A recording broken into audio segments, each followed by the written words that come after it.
Welcome to Inspire Educator. In previous lecture, we completed the topic control statement and two of its subcategories, that is decision making and selection statements. In today's lecture, we will be completing the topics iteration and jump statements. Iteration statements are also known as loop.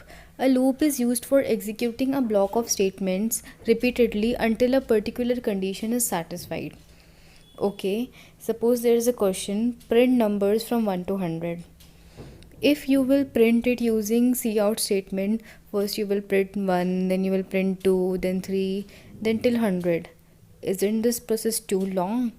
So this problem can be solved by a shortcut called loop technique.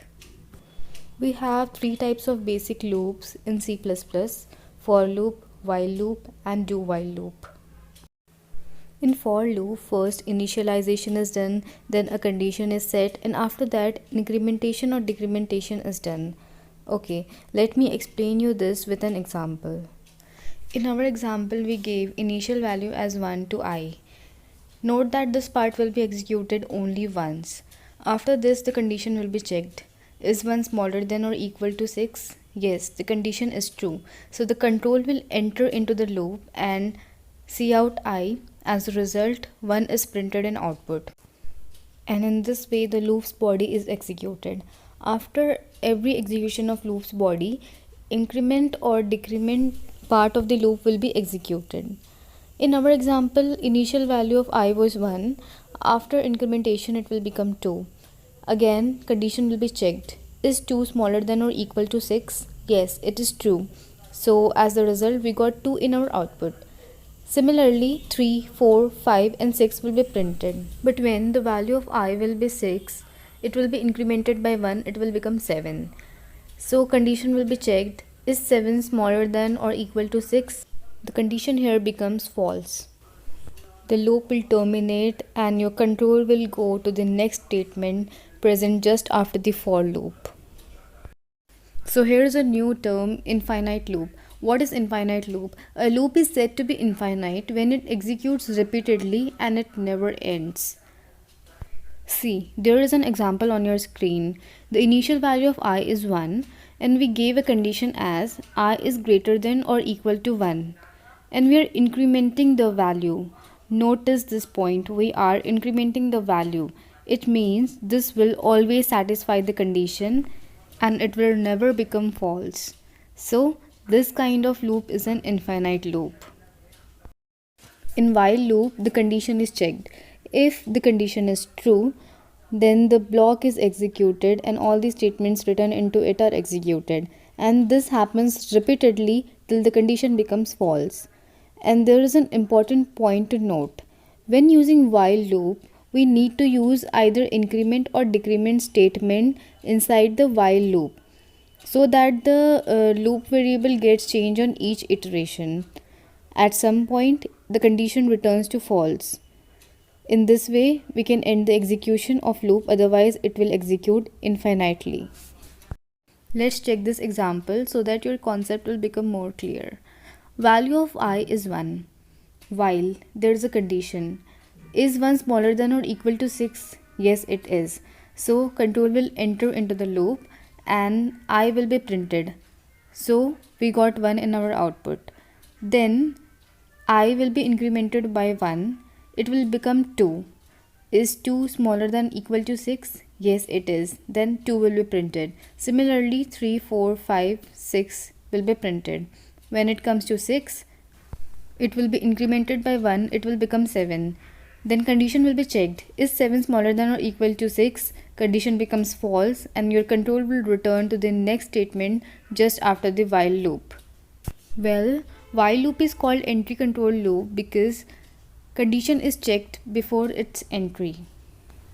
Our third loop is do while loop.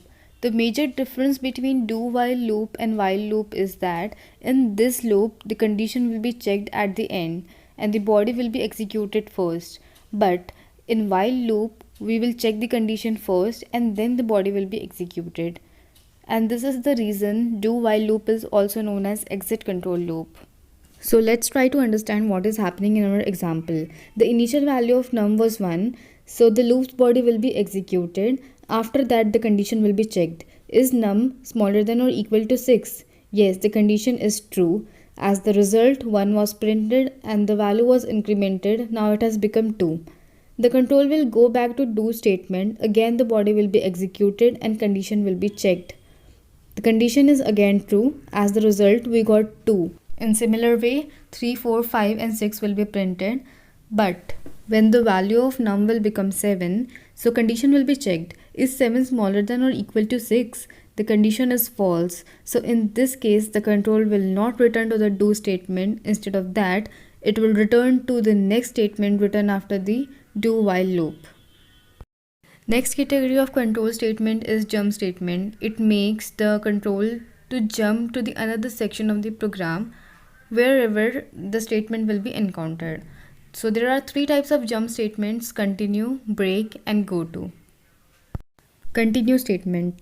This statement is used inside the loop, and whenever continue statement is encountered, so the control jumps directly to the beginning of the loop, skipping the execution of the current statements of the current iteration. Well, I know this was difficult to understand, but after the next example, I'm sure it will become easy for you to understand.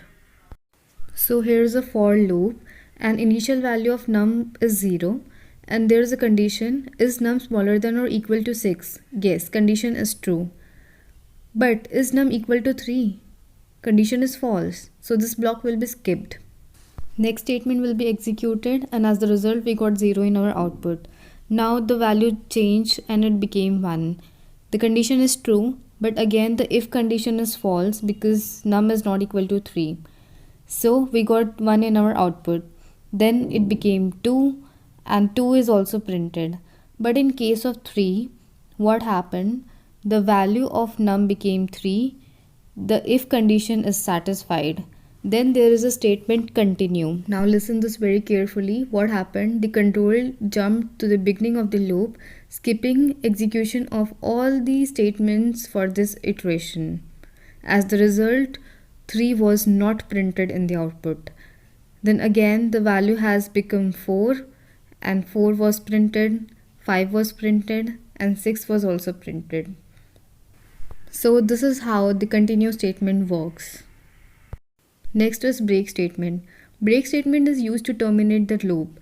Do you remember in our previous lecture we used break statement in switch case? So here is another example. Value of num is 10 while num is smaller than equal to 200. Yes, the condition is true.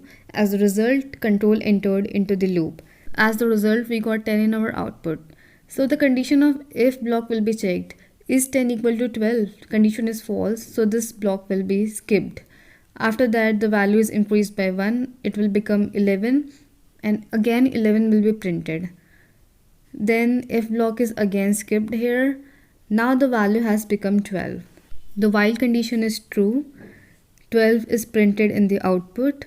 And now if condition will be checked. Yes, the condition is true. Here the break statement is executed and the control, it immediately terminates the loop and comes out of the loop. And the last comes the go to statement, which is used to transfer the control of a program to the given label. So just imagine there is a number. If that number is completely divisible by 2 and we get remainder as 0, then if block will be executed. Go to print. The control will immediately go to the print label and whatever will be written under that label will be executed. So we will get the output as even number. If the condition of the if block becomes false, then else block will be executed. As the result, we will get our output as odd number. Note that here print is name of the label. Hope everything was clear. Thank you for watching the video. See you in my next lecture.